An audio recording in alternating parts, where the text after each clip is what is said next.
на този ден днес сме се събрали, защото Стефи има какво? Рожден ден! И Стефи, ти на колко години ставаш? На 8. И след като ставаш на 8, предлагам ти да си затвориш очите, да си намислиш едно желание. А за да може то да се сбъдне, не трябва да го казваш на никого до следващия си рожден ден.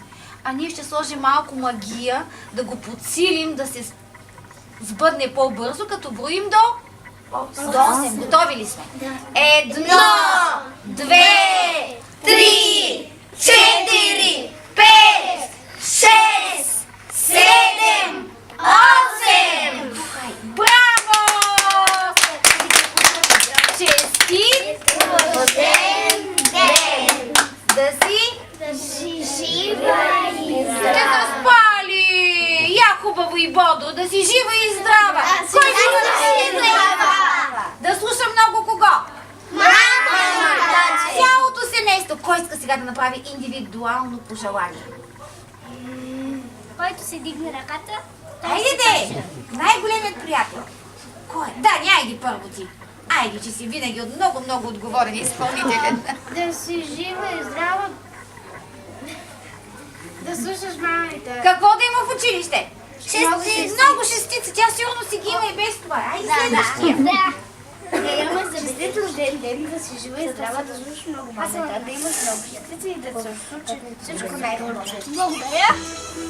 Да си жива и здрава, много късмет, в училище да имаш много шестици, да слушаш мама и тати и да ти се сбъдват най-големите мечти. Честит рожден ден, Стефи, да си жива и здрава, винаги да бъдеш така щастлива и да имаш много шестици. Честит рожден ден, Стефи, да си жива и здрава, да имаш много приятели, да имаш мама и тати, да ти се сбъднат всички желания. Всички Айде, Стела. Хайде. Като не искаш, не искаш. Тя вече пожела ли? Хайде, Айде. Айде, иска да й пожелаеш. Какво? Здраве, Добре, най-хубавото! ще ти предложа нещо. Кажи нещо, което да спаси. Което искаш за себе си. Гледай в очите, Стела. де! Да си жива, здрава и толкова неща. Да. Сърмуш.